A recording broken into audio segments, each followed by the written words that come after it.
All right, I'll go ahead and get this meeting to order. Call to order.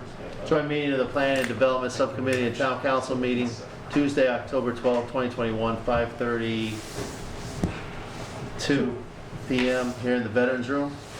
Being taped, the meeting's being taped. I did not have, actually, do roll call, agenda item number 1. Councilor Adams is here. Councilor Dow, absent. Councilor Lazo, absent. Catherine, excused. And citizen member La Rochelle. Here. All right. I asked Councilor Marchetti to sit in and make sure we have a quorum. Thank you, Councilor Marchetti. Appreciate that. Agenda item number 2, consider and accept plan and development meeting minutes of August 23rd, 2021. So moved. Second. Any amendments, changes? I didn't see them.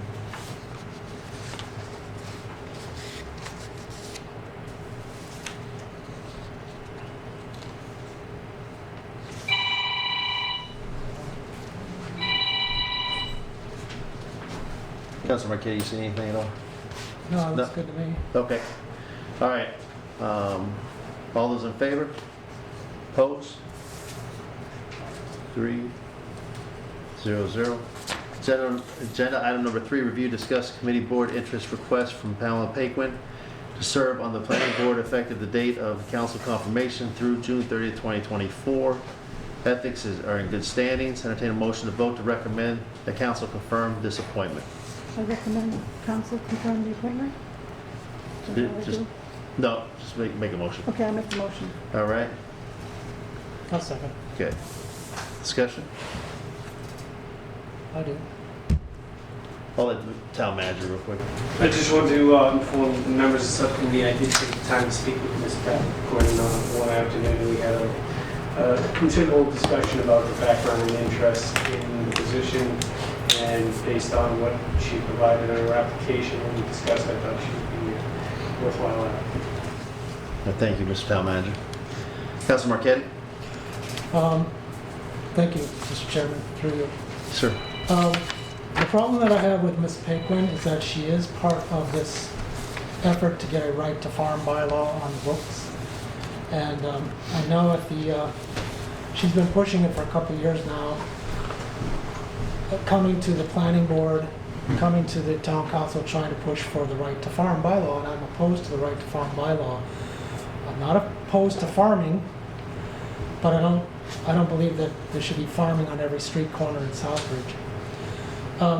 I know at the last General Government Subcommittee meeting,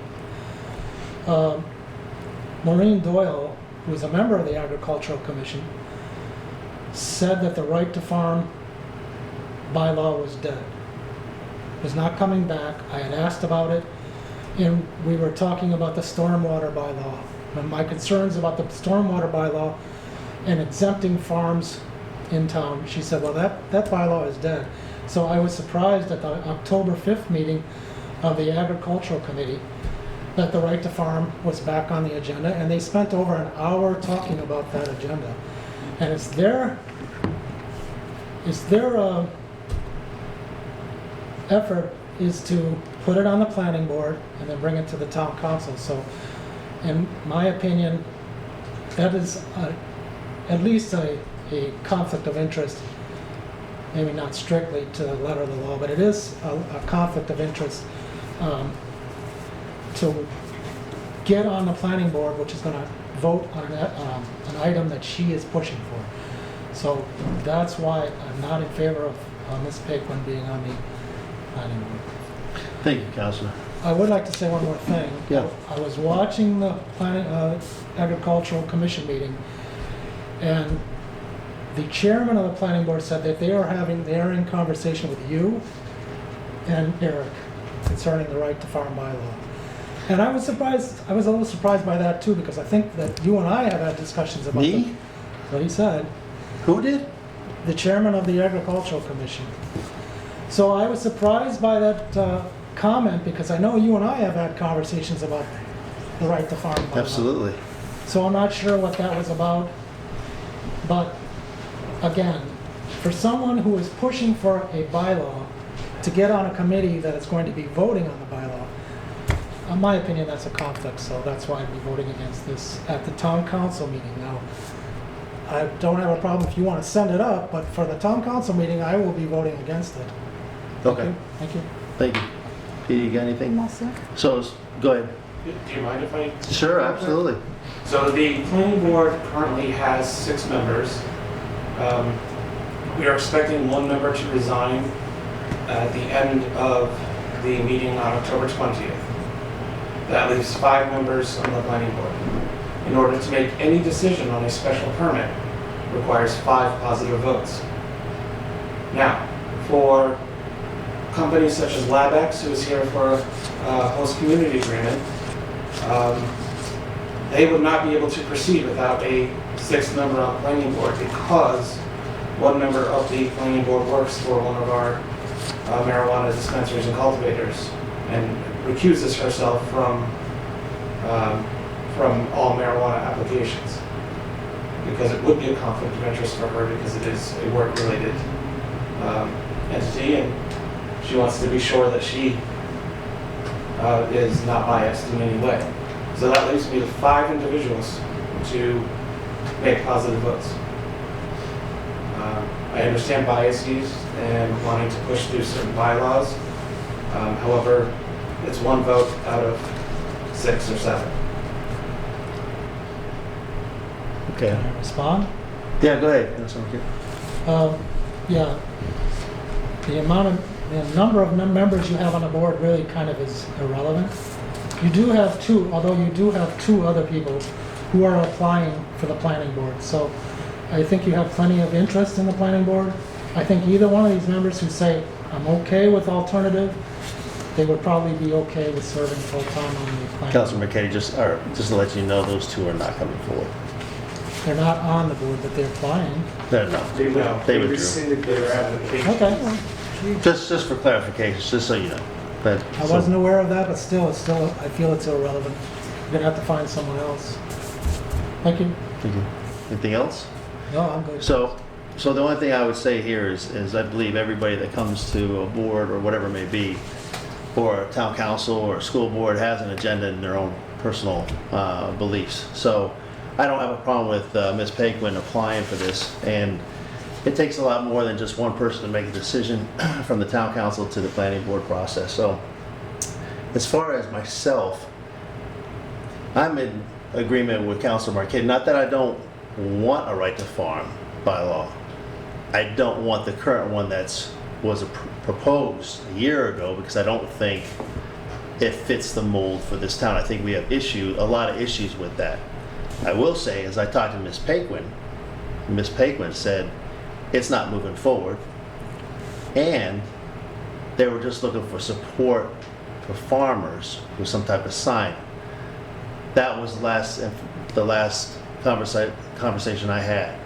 As far as with Mr. Cullors, the Agricultural Commission chair, yes, we've discussed in the past, but nothing's been moved up whatsoever. Not that bylaw, because I agree with you, yeah, that bylaw itself, it's extreme in a sense, and I actually had a conversation today with a resident, and I explained the same thing to them. Okay. And I'm sure they can call you and tell you the same thing that I said tonight. But I will say, as far as Ms. Paquin's concerned, I think anybody that comes to a board or whatever it may be has an agenda in mind to push things forward. But thankfully, in some senses, you can't just have one vote to make the decision for everybody in this town. So that's my 2 cents on that. But anything else? Okay. All those in favor? And opposed? 2.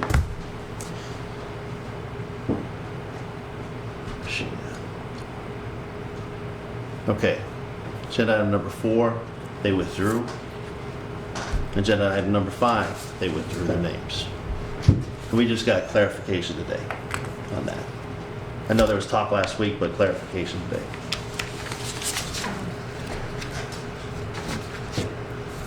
All right, agenda item number 6. I got Counselor Dow here now. Did you That's want to fine. step away? Okay, Yeah, good to go. that's fine. Thank you, Counselor Marquetti, for stepping in. I I appreciate didn't want to that. step outside too soon and make it look like I wasn't going to vote on something. No, it was perfect. All right, thank you. Number 6, review, discuss the host agreement, community agreement between the town of Southbridge and LabX Group LLC regarding the siting of an independent marijuana testing laboratory at 393 Main Street, Southbridge, Assessors Map 44, parcel 006. Entertain a motion to vote to recommend to council for ratification. So move, I need a, You need me to move it? thank you. Dee, so moved. Counselor Dow, seconded. All right.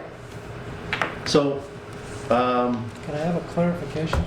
yeah, This says 393 Main Street, the It's paperwork east. says East Main Street. So is it East Main Street? It's east, Okay, yes, right there. yes. Okay. As I read it, I just saw that too. So, all right, East Main Street. You want to go ahead? Sure. Or the town manager? I didn't want to skip you. No, I've worked with Eric on this. He approached me after last I spoke to him. He had already been in talks with them, and so I just reviewed the HCA that we had in place, which they started with. Based on a separate matter, Eric and I will work to update our HCA going forward. But the existing one, they're going to be a testing facility, so it's not retail. We have, as you know, a limit for retail licenses. And it's my understanding that this will be a testing facility only, and Mr. Rumsey can explain any of the details associated with the remainder. Thank you, sir. Sure. So, yes, the testing facilities are a necessity as a requirement from the CCC. All product must be tested.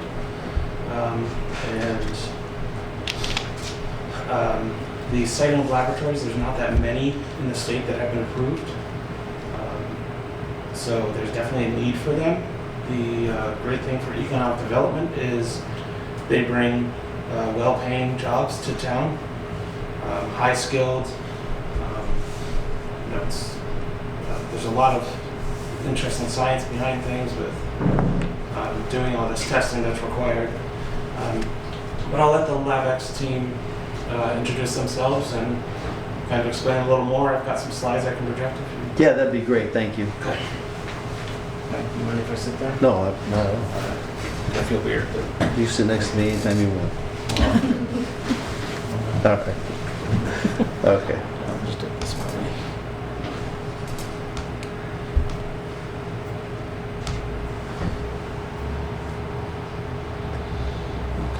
You can come on out up if you'd like to, please. I was going to ask, where would you like us to stand? Absolutely. You can sit right over here or right in the front row if you'd like. Thank you. Thank you. Of course, right? It's on shared drive, right? No, it's not. It's on. There we go. Okay. So this is another one of our partners. Hi. Hi, They Emma. represent LabX. So this is perfect timing. My name is Jessica Landers. I'm the attorney who's working with LabX. I'm also on our team. While this is struggling for a second, we are going to be at 393 East Main Street, as you guys pointed out, in Southbridge. I'll let my partners introduce. Oh, is it working now? Apparently it's working, maybe. No problem. So I'll let my partners introduce themselves, and we'll start with Lieutenant Burrow. My name is Rico Correa. I'm the CEO, Chief Executive Officer of LabX. First of all, thank you very much for giving us the opportunity and hopefully for your support as well. A little bit about my background. I've been 25 years in success management, working with companies like the Princeton Plasma Physics Labs, the New York Stock Exchange, Bank of Boston. Basically what I do is I help companies to succeed. And so what we're looking to do is to bring a lab here. As was explained a little earlier, what you have is a huge shortage of labs.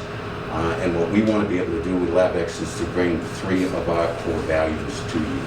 And that is community, helping out the community, giving good paying jobs, good benefits, being able to help the community grow, The second value is entrepreneurialism, helping the community again in any way that we can to be entrepreneurs, to be successful entrepreneurs. And lastly, to bring compliant, safe, manageable cannabis to the community. So that's myself. I'm going to turn it over to Ty as well. Hello, everybody. Thank you for making time for us. My name is Tyrone Gomes. I have a background in cannabis. I've been involved in cannabis for a little bit over 10 years. Was born in Massachusetts, but migrated to California, Southern California, and I was involved in the retail dispensary in the early days during the medical days. Because of my time, I actually was considered a legacy operator and was awarded 3 cannabis licenses. So I have a company that's been operating for 3 years in California, all throughout. We have 2 brands that are very successful. We're in over 450 retailers. So just to kind of give you that context and that background, been in this space for a while. Also involved with a company called Greenlight Business Solutions. Actually, 4 of us are from Greenlight, and we've been contracted with the Cannabis Control Commission for 3 years, teaching regulations. So when it comes to regulatory compliance, we're very comfortable with that. And one thing that we recognize is Massachusetts does have a backlog when it comes to testing.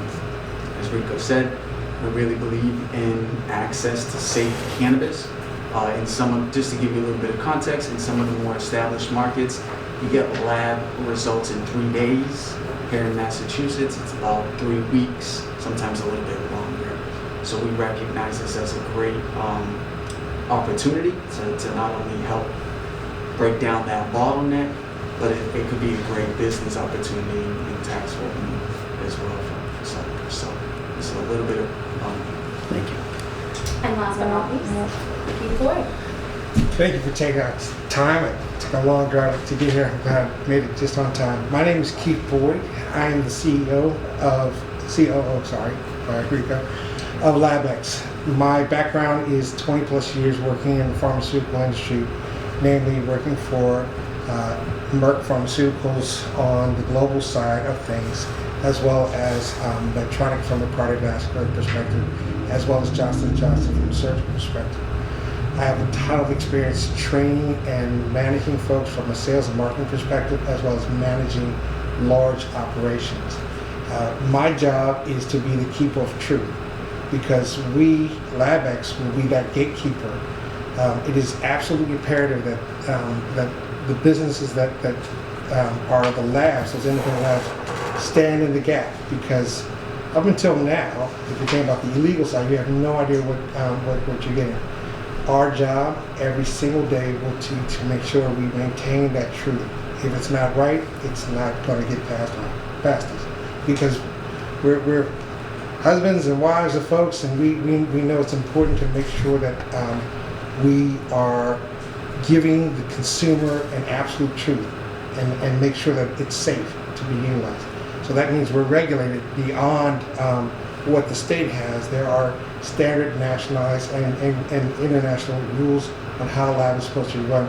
It's our job to maintain those regulations and standards to supersede what the state has required. So when people think about using cannabis, they're not even thinking about the heavy metals or the toxins that come naturally from the ground. There's also concern that because there is a backlog, we're talking about a perishable plant that changes over time. So if you imagine plants sitting on the shelf, just like you buy your fruits and vegetables, if they stay on the shelf too long, the composition changes. And so we have to make sure that whatever's coming through is still has maintained its integrity. So that's our job, and hopefully we will be able to share with you and answer all your questions and get started. Thank you. Thank you all. Absolutely. Are you doing the presentation? Okay, Yeah. thanks, Jess. If that's okay with you. And then I'm our Director of Compliance, so as mentioned, there are many regulations, not just for cannabis, but also for testing labs, so we'll be ensuring all of that. This is the view of our facility. The top photo is what it currently looks like. It's currently operating as an auto store, and this is what we're planning on doing at the front of it. Very straightforward, no flashy signs, no neon signs, anything like that. The only people who will be allowed in our facility are people who are registered agents, which means they have to go through a background screening process in order to even get the job. And then there will be secure checkpoints at every door and where they'll have to scan badges. Our entire facility will be closed to the public as well. So this is what our inside of our lab is going to look like. We're going to have a check-in at the front, and then this is going to be the interior of the lab. So again, no big structural changes, and we're going to have a break room in the back as well.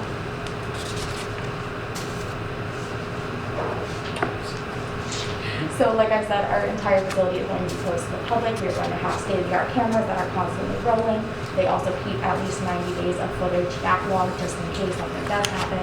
Everyone's going to have a key card access to the facility so we know who's coming in when, things like that. And then traffic and parking, we have plenty of parking on site for our staff that we plan on. And there, again, won't be any outside people coming in who are not part of the public, so we won't have additional traffic. If anything, it's actually going to cut down traffic in that area. So, like I said, this is the layout of our facility. So there is no electrical wholesaler next to us. We will only be using the back left of that building where the little blue dot is. We are a good enough distance away from parks and everything to comply with the local town buffer zones. We will have to go through the special permitting process later, but that is our next step after this. The map with the zoning code is on the bottom right, and our plant hours 9 a.m. to 9 p.m. Monday through Saturday, and then on Sunday 9 a.m. to 6 p.m. like most businesses in Southbridge. So we have taken some concerns and considerations into effect from our work at Greenlight. We've seen what some towns like to see. We've seen what some community members have concerns about with marijuana establishments.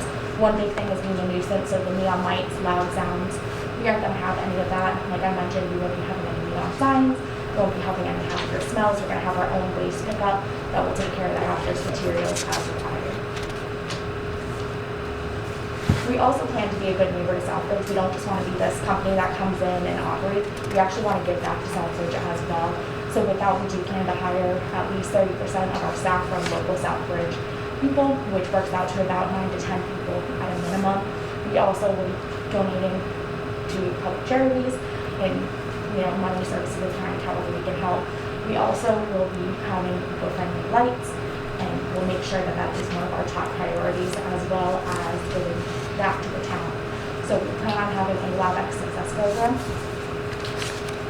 which we're going to be using the Southbridge partnership of businesses and using them to help people get jobs in the industry, get jobs, get resumes, make their cover letters, and enter the workforce, as we know that is a big issue right now in Massachusetts with them. And we are very excited to be in Southbridge, and we hope we can answer any questions that you guys may have. Thank you so much. Any discussion?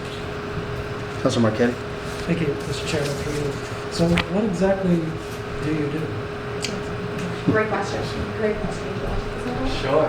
So you can think of an analytical testing facility as the gatekeeper to retail.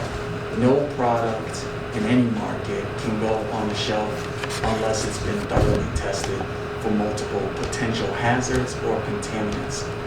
It's also how the product enters into metric, which is like the nation's track and trace. So if somebody were to pull a product from the shelf and, oh my God, there's mold spores in here, there is an actual system where you can backlog and track it all the way from the very beginning, from the seed, where that plant has touched.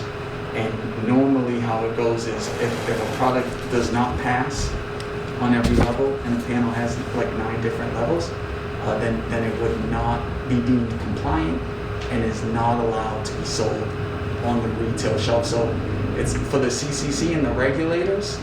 The lab is you could think of it as a gatekeeper. No product can hit the shelf unless it goes through that lab, through that thorough testing to make sure that it's safe to be consumed. So you just take like a sample from Correct. each company. If you find any problems with the sample, you say there could be a problem with the entire stock. Depending on that business model, a lot of times it's going to be a cultivator, right? But sometimes not. Sometimes you'll have a manufacturer that will purchase from the cultivator, and now it might have passed with the cultivator, But now the manufacturer's manipulating it, they're handling it, and maybe there's a contaminant there. So once again, it has to go to the lab to make sure when you're touching it, you didn't introduce any contaminant. So it's really about making sure that the consumer has safe access. And so, I don't want to dominate the conversation, but so you get like a bud or something, you put it like under a microscope or something, or you put it through some kind of a machine, scientific machine? Sure. So I guess there's some core testing that like there's primary tests, like for instance, there is mold. There's a propensity because it's cannabis that too much moisture content could turn into mold or botrytis. That stuff is not good for the lungs, right? So that's one of the tests. Another one is heavy metals, like Keith mentioned, and sometimes the cultivator didn't even introduce any heavy metals, but maybe they used a neem oil as a pesticide, and that neem tree has high level of metals, not safe to be consumed. You know, certain products, once they're consumed, it turns into a carcinogen, right? So, and then microbials. In the agricultural world, it's safe to use natural types of preventatives with bugs and stuff. However, we need to make sure that there's no colony-forming units, no live biology that's growing on that medicine that's going to be consumed. So you have basically an entire science team, and everyone has a different specialty, and they attack these different tests to get a full panel tests to say that this product is certified, it's gone through this rigorous testing. The process is going to change depending on what that starting material is. Like if somebody gives us a chocolate, that process is a little bit different than the raw flour, a little bit, because we have to remove the chocolate and then bring it down to that raw, material. Also, potency is a big one in terms of cannabinoids and terpenes. Like there's an actual profile, and the consumer needs to know what's in it. Because when you start talking about like certain people like certain types, they favor certain types of cannabis, and it all comes down to the profile. So we provide that information. So if somebody knows that they like a particular strain, well, there are multiple strains that are compositionally, they're the same, they're similar, right? So we give that information to the consumer so they can say, maybe there's no Blue Dream, but they have this super sour diesel. This is very similar. This would work for me. You see what I'm saying? So this is the type of work that happens in an analytical lab, which is different than an extraction lab. There's really two types of labs. Absolutely. So some of it will be looking at it under a microscope. Some will be grinding it up, like Tom mentioned, with the chocolates and seeing what's under there, putting it with solvents and trying to see the chemical composition. Does that answer? How many jobs would you be providing here in Southbridge? So total is going to be about 30 people in our facility, and we plan on giving at least 10 of those to Southbridge residents. Okay. Broken up between 2 shifts. Right. We would like to, by the way, if we could hire all folks from here. Again, as I started, one of the things that's really interesting and is a core for us is community. Making sure that we're uplifting the community. It's not just about selling a product or a service. It's about bringing the community together and being able to have jobs, good paying jobs.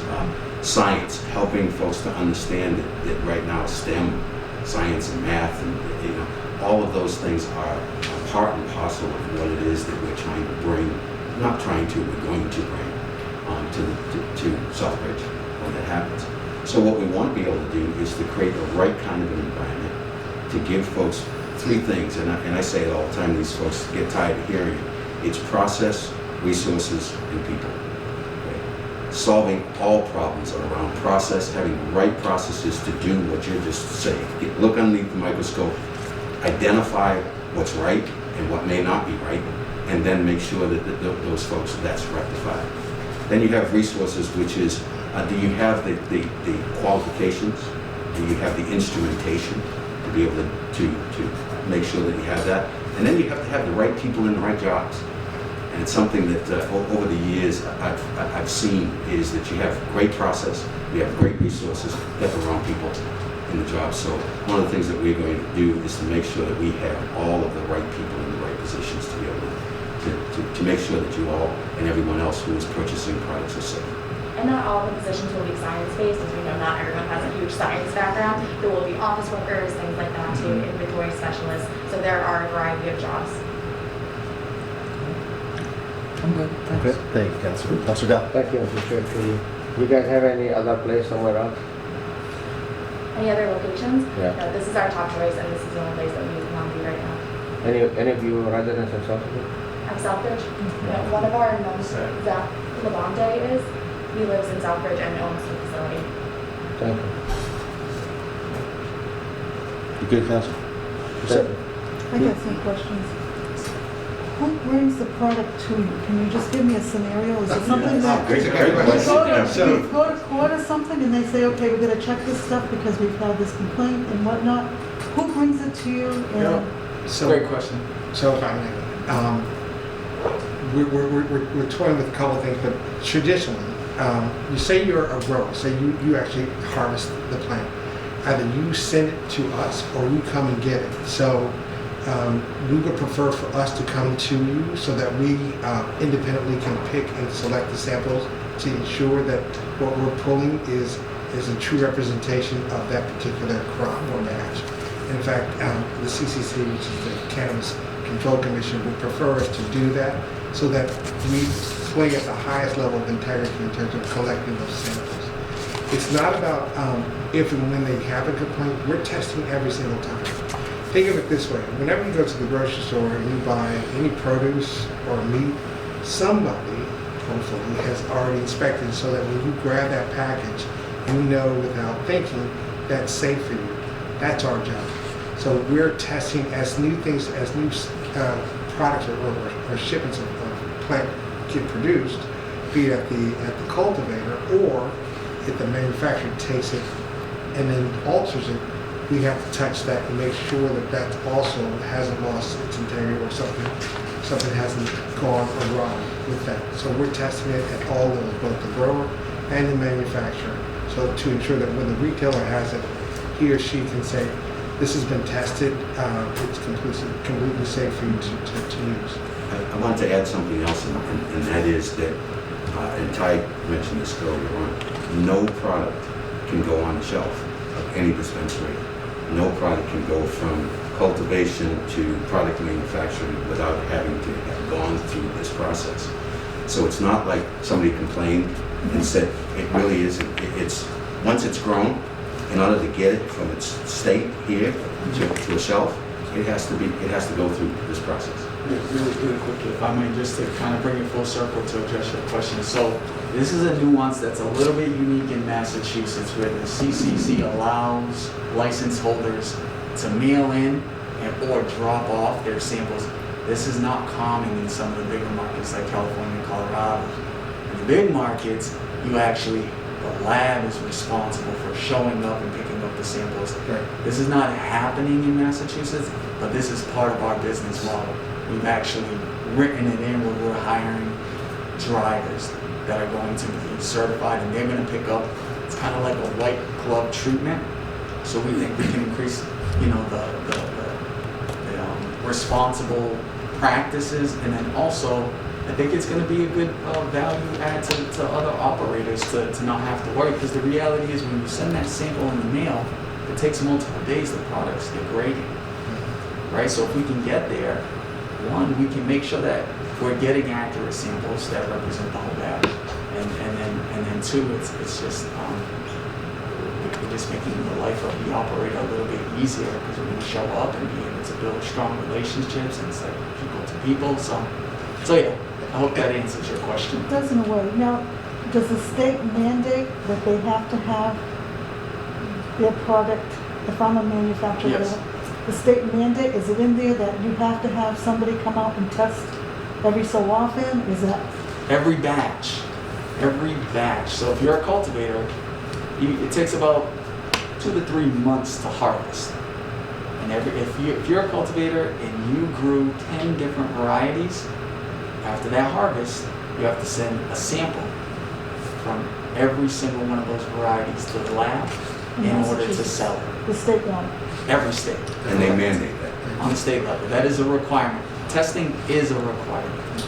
And one more thing that we're introducing is trackability. So you grow it, we tag it, we have it archived, it chipped, so it tracks, so you can look on your phone and you'll be able to see it's coming from your farm to our lab. It gets locked and registered into our system, and we track to see how it's produced, whether or not it passes or fails. So you can see in real time. And part of it is a good service, but also we want to be able to report back to the town if they ever want to do an audit, or the CCC, that we can say with 100% accuracy, we know when it left that shop, when it was at our shop, and when it was produced, and what was the results, and then how we dispose of the samples. And samples are very small in nature, but that's something that we want to make sure we track everything.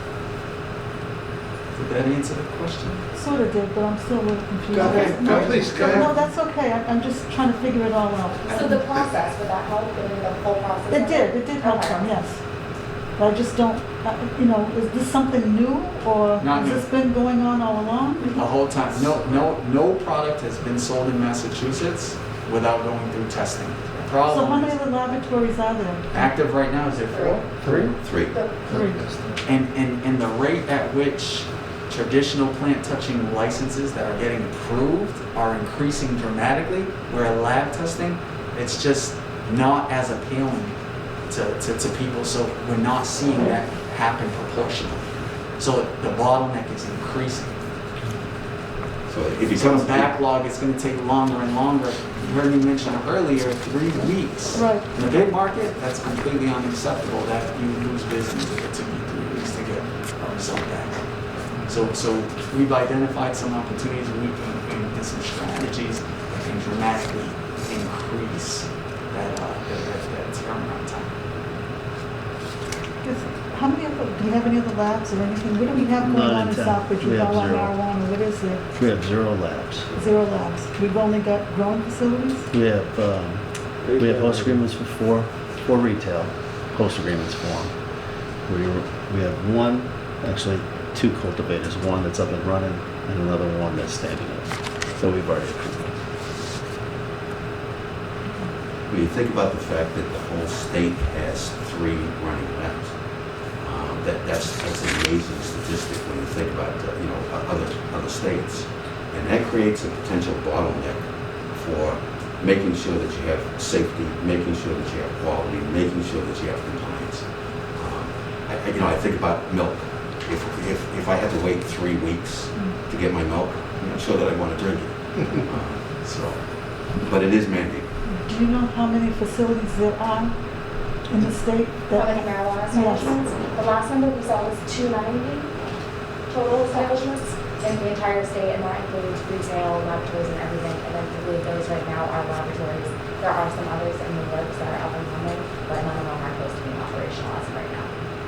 And none will be in Southbridge as of right now.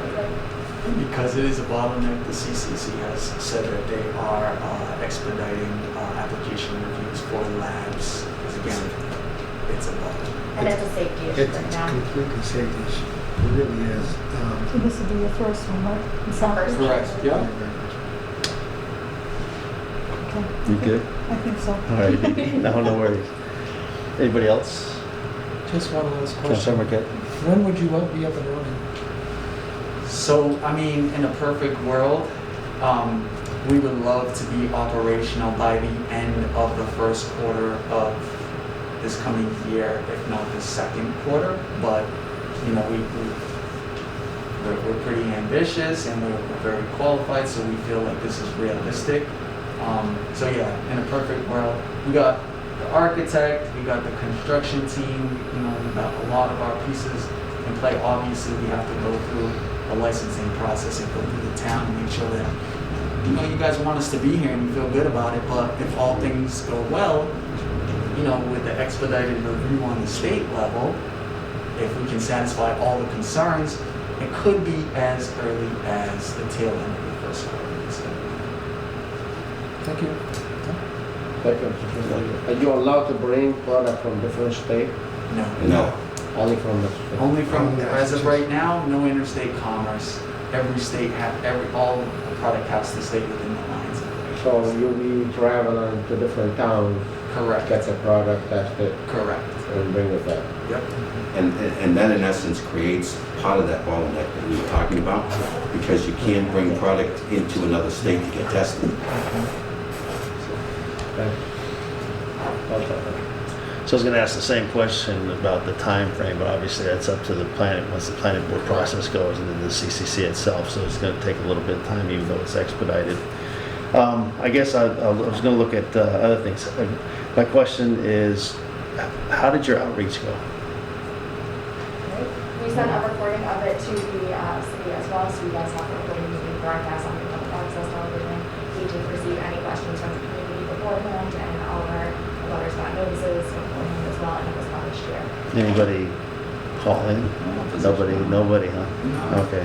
I know they usually about 6 to 12 people show up Yeah, in person, but We were, I figured. we were expecting that because we've been through a lot of these with like clients and with Greenlight. We've been through the process a bunch of times, but maybe there's more haven't seen concern any on retail opposition. side than there is the laboratory Yes. side. This is the non-sexy side of the industry. Nobody knows us. We don't have the signage. We don't have anyone hanging around. We destroy everything upon after testing it. So there's no need to. There's no draw. I mean, nobody knows us, which is the way we like it. When you guys talked about the higher salaries, I've heard that quite often. What are we looking at an average? If you're looking at 30 personnel that's within your scope, I mean, what's the average cost? Obviously, somebody who has possibly a degree or on the science side to maybe an administrative side, obviously there's going to be a challenge, but what's kind of the average salary for somebody or hourly wage for somebody that does like? Actually, there's a lot there. So you There's gotta so many understand. positions. There's so many, okay. It's skewed because our chief scientist, he or she will be the most highly paid person because they're the one with the PhD. They're Sure. the ones making sure the equipment is functioning up to code and filling out the paperwork for all audits according to the IOC 17/25 registration. The other folks, the lab techs, we're talking about college kids, people, and getting started out about $50,000 or so. But that's someone working under the auspice of a chief. Okay. scientist. What I will say is that our target is to be within the top 10%, of in the state. So if someone else has this job and they're getting paid, the top 10% is getting paid this, we want to be at that or exceeding that. Okay, all right. And I guess another question would be, we obviously have one retail up and running. We have a secondary coming up hopefully soon, depending on the state. The other two are we'll be discussing those later on. But will you be actively going to them to see if they would test through you, or is it like the state say you have to go here and you have to go here? The state is very broad with it. You can go to any lab facility, which is why we're hoping that we'll get more customers by going to them. So we'll definitely be reaching out to people in Southbridge who are already up and running. With the retail facilities, they do have to get things retested after every year that they've been on the market. So we'll also be talking with them to make sure they know. I guess my only other thing would be, we have our town council meeting on Monday.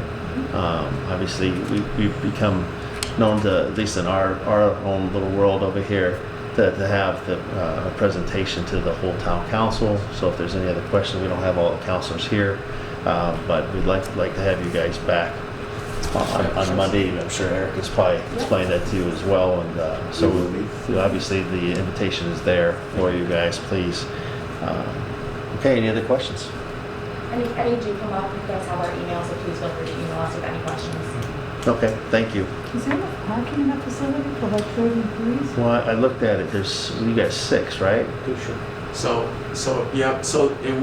what it is going to be divided up to two shifts, and So then 15. some of the staff will be like the driver, the operators that are going to actually go and pick up the samples. They won't really be on site. They'll just be dropping off samples and they'll be out in the field. And then we anticipate that there'll be a couple of remote positions like marketing and these types of account managers won't have to be in the facility. So And that's a range. 30 is on the high end, right? But when you look at that backlog, it's very possible that we can be looking at 30. So there's parking in front of the building, there are a couple spaces as well as the entire back into it. There's room in the back, I didn't realize that, I thought it was the pond, I mean, there's room in the back. There is. I'm sure the planning board's gonna be asking a lot of those same Yeah. questions. Probably if you for inside the building, like, check the chain on the road or probably for cars. Usually the same area, 4 people inside the building. That's how we. Lastly, I think the security, obviously, I don't want your details, nobody here. Is it the same type of security as a retail would have? Obviously, you have to go to the police chief, have conversation with him, the fire chief, have conversation with That's them. Okay, all It right. has to be approved. Okay. All right. Anything else? Yeah, well, please. I'm sorry, Eric. No, the only question I have for you guys is, have you already applied for your provisional? Do you have to apply for a provisional? We have to go through everything on the local level before we can apply for Okay. original, so once we go through phase 2 and hopefully get approved, we'll apply to the special permit board and talk with the police chief and all of that. After that, we'll be able to apply for the provisional. Everything else is ready to go So though.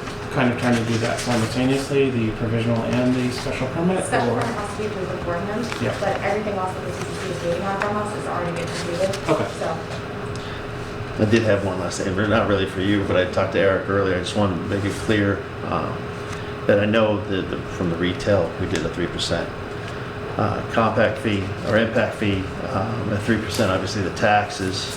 And then on those certain types of licenses or host agreements, just want to make it clear that this host agreement, it's 0.5% for the annual community impact fee, 3% with the taxes, and then the $35,000 for Southbridge not-for-profit organizations. I just wanted to make that for somebody to surprise them on Monday. and we have that works out too as well, if that would help you guys too. So the 0.5 is still a decent amount, it's about 38 grand, so it's still a decent amount that will be going to the town for community impact too. Eric gave me a good explanation today about that, was the fact that the amount of traffic isn't going to be as big as retail or something, or a cultivator or something like that. So, all right, I wanted to point that out.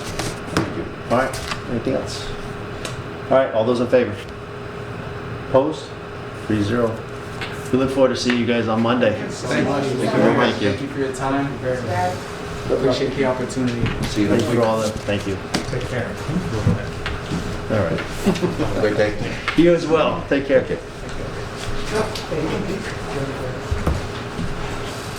there very many more empty buildings in town, do you know? Out of curiosity. We're filling right up, huh? Yeah, but I'm sure we have plenty. All right.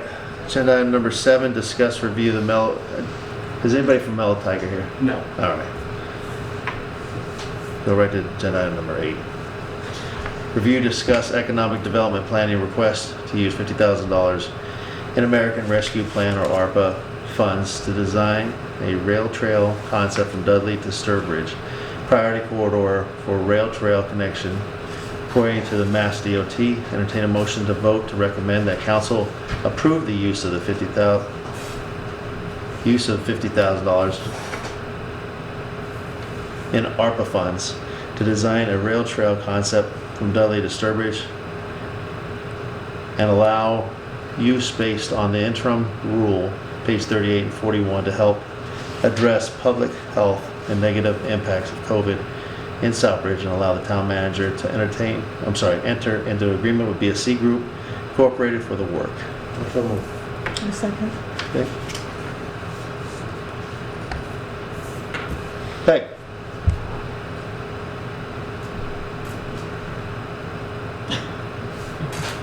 Can you hear me? Yeah, we can hear you now. Okay, great.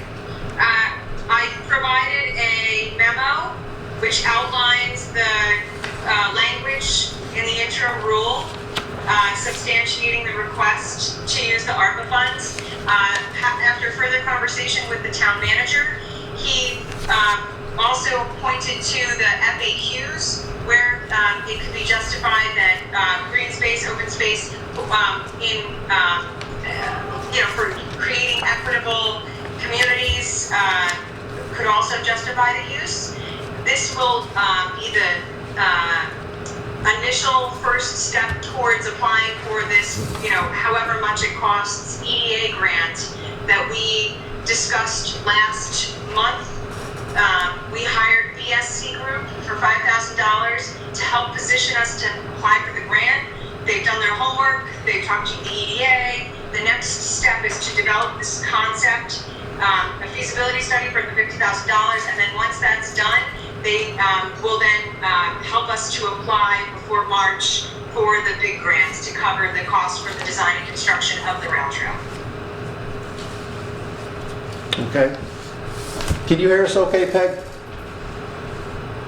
Can I hear you okay? Yeah. Yes. No, but that's okay. I can kind of hear you. It breaks up maybe a third of the time. I'll move closer. Take the seat out from me. All right, any questions? Councilor Marquetti. Thank you, Mr. Chairman, through you. This rail trail has come to before the town council, even before my time. And there was always an issue with the liability on the rail trail. And my question, has that ever been resolved? Ms. Dean, did you hear Can you that? repeat his question? Yeah. There's So- always been a question of the liability. What? Has it ever been resolved? Has that ever been resolved? Who's liable?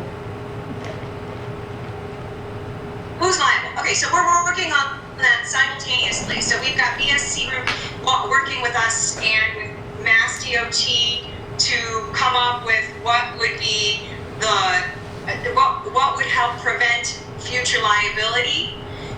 And so, they're looking at if we designed it to MassDOT and DCR/DEP best management practices for soils near a rail bed, that could potentially prevent us from having.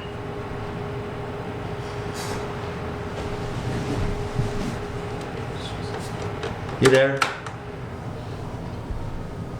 Peg? Future. You saw. Peg, can you hear us? All right. I'll So- join on my. Just call it on the So phone. I'll the do it on issue, my phone. the issue that we had before, because I went back to look at the minutes and I wasn't on the town council at the time, but I can remember the discussion went back and forth about the state. What they come up with, and I'll let her speak. would recommend we go forward. And so it's, this is just lining everything up to be ready to then apply for that EDA grant. Okay. And yet, and as I was saying,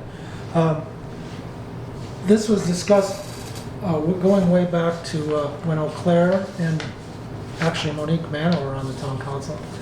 And I remember I looked up some of the minutes of those meetings, and there was ongoing issues with the rail trail. They were going to have a council of the whole with an executive session to discuss this matter, because if my memory serves me right, the state was telling Southbridge that we had to accept the liability for the rail trail. So if we have not settled that yet, then I think we should wait until we are absolutely sure that the town of Southbridge is not going to have to assume the liability for that rail trail. I'm not opposed to a rail trail, but if the state's going to tell us, you have to accept liability, then I think this would be a waste of money. Thank you. Council Chairman, may I Yeah, please, respond to go that? ahead, Peg. Okay, so the liability comes in multiple forms. So just for the history there, yes, Eric and I had provided you sort of what we had learned to date, and part of that was what you were talking about, that timeline where we see things kind of, came up to May of 2019. You reviewed the lease, you hadn't completed the design up to MassDOT submittals approval, and then things fell apart. And so we're piecing things back together. If we design this to MassDOT specifications with this DEP/DCR best management practices for rail trails, MassDOT wants to be our partner and has assured us that is what will help protect us. And so what we need is that design to be able to then have that reviewed, or have that line up with the lease agreement for us to be assured that we're safe. We can enter into this safely. So this is one of the necessary steps. I'm sorry for the background noise. So if we could proceed with the feasibility study, this is the first step towards addressing that liability. We will have the liability on us by entering into the lease, but there are tools that BSC Group has assured us as the consultants you do to be able to prevent exposure. And so those tools are what they're going to implement into the feasibility study. Okay, well, that's not how I'm sorry. That's not how I remember. No, this, I know I turned it off. There you go.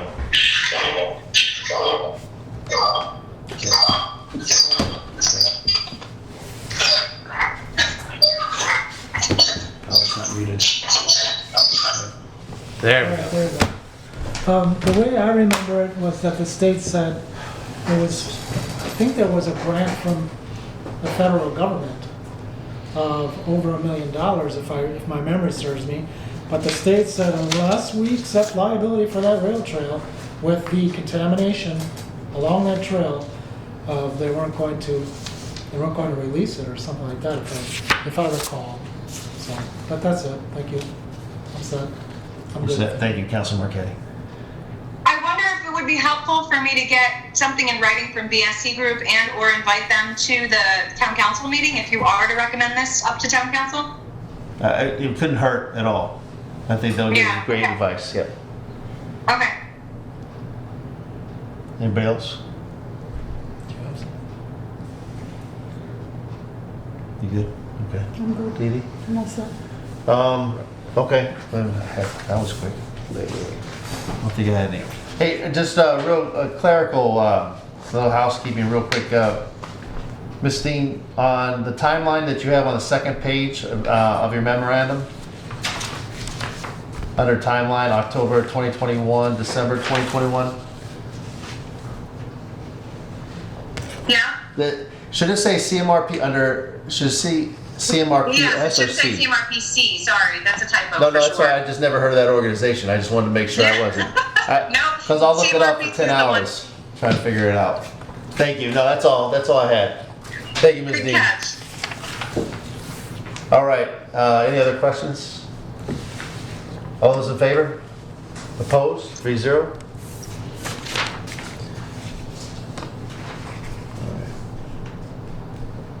All right. Agenda item number 9.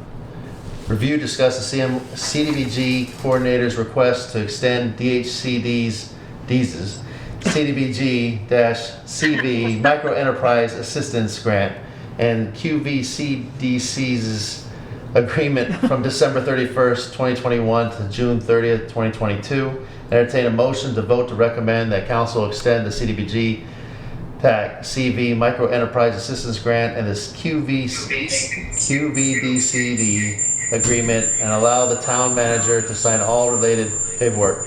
Just feedback. Peg, if this goes up today, I'll go ahead and make sure that all the acronyms are spelled out first. Okay, I thought I had spelled them out. No, this, I don't have that here. And I should have caught that earlier. Okay, Christine, go ahead. So this is the regional grant we have. We are the lead community on behalf of Sturbridge, Charlton, and us.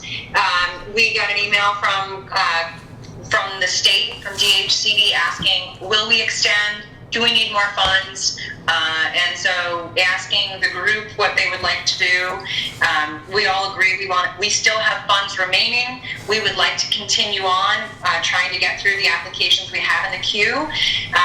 It's very hard for small micro-sized businesses, which are defined as 5 employees or fewer, including the owners. It is very hard for some of them to have to fulfill all the paperwork requirements to get approved, but we want to see the $250,000 spent down completely. Okay. Questions? No, it's not. So the only question I actually have is, under the detailed current budget on your memorandum, the 5N, the expenditure level to date is $169,600, correct? And then the Correct. expenditures for the community is, I'm sorry, QV CDC is $23,945. That leaves, that's total expenditures would be $193,540. Am I reading that right? That's right. So we have about $56,000 left in that account? That's right. Okay. But you have 29 people in the applications in the queue, so that'll be interesting. How you guys figure that That will out? be.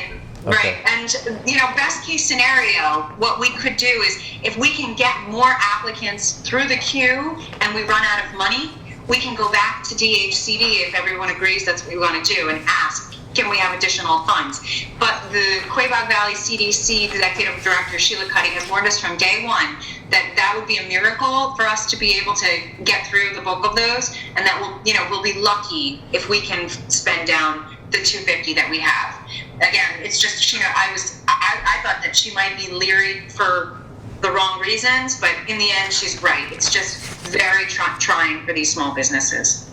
Okay, so this is where the last part of your memorandum on the first page is, should we be afforded the additional time, we can release the remaining funds and we'll have potential additional funds. Okay, That's right. All right. That's right. that's the only question I had. Nobody else? Okay, all those in favor? Opposed? 3-0. Who made that motion, by the way? I'm sorry. Oh, Joe. Joe? Okay.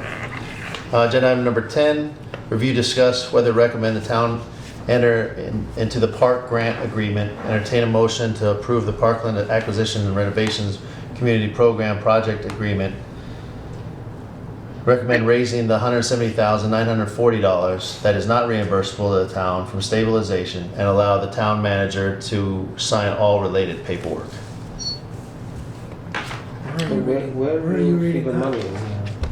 We put that in there. We put that in the last one here. Instead of making an amendment, since I asked that question. Motion.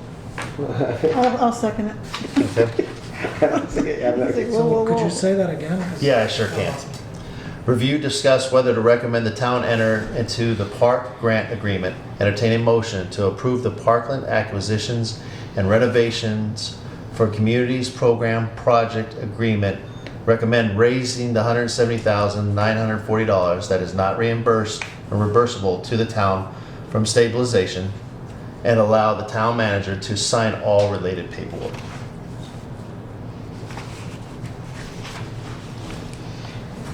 That the motion was made, second? Yes, yep. And the reason why we added that in there was the fact that we would need to have that at the town council down the road.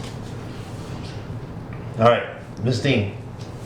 So, yay, we got the grant. We did authorize the borrowing through the treasurer for the 100% of the expense of the grant.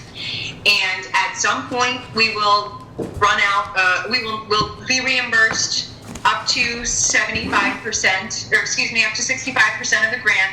And so Karen recommends that we go ahead now and lock in whatever source of funding we want for that 30, the other, help me Dave, 30%, 70%? So it'd be, yeah, 70-30.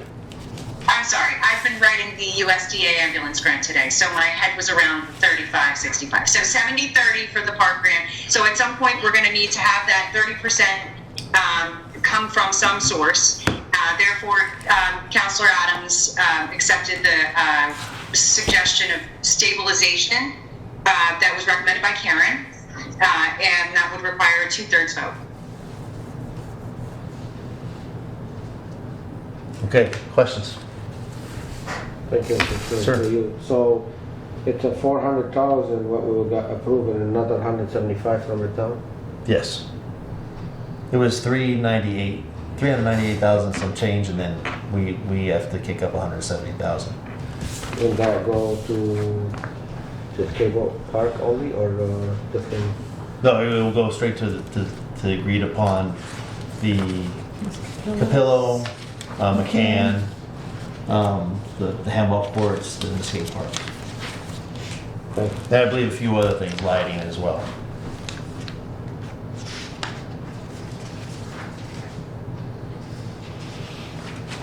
Any other questions? No? Thank you. Okay. Anybody else? Councilor Daniel. What was the amount coming out of stabilization? $170,940. 170940. Correct. Thank you.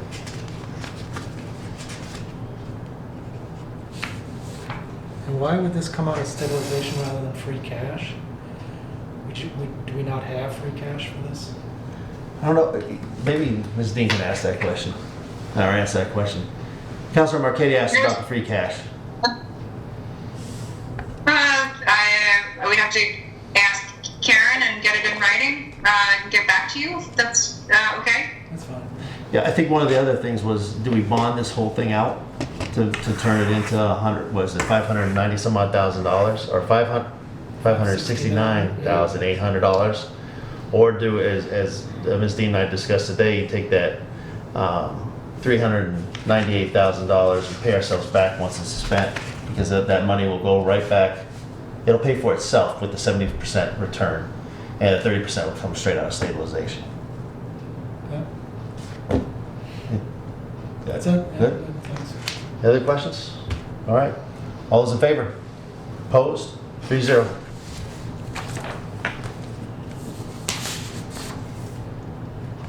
I'm waiting. We got to adjourn. Oh, okay. Motion to adjourn. Sorry. That's all right. All those in favor? 3-0.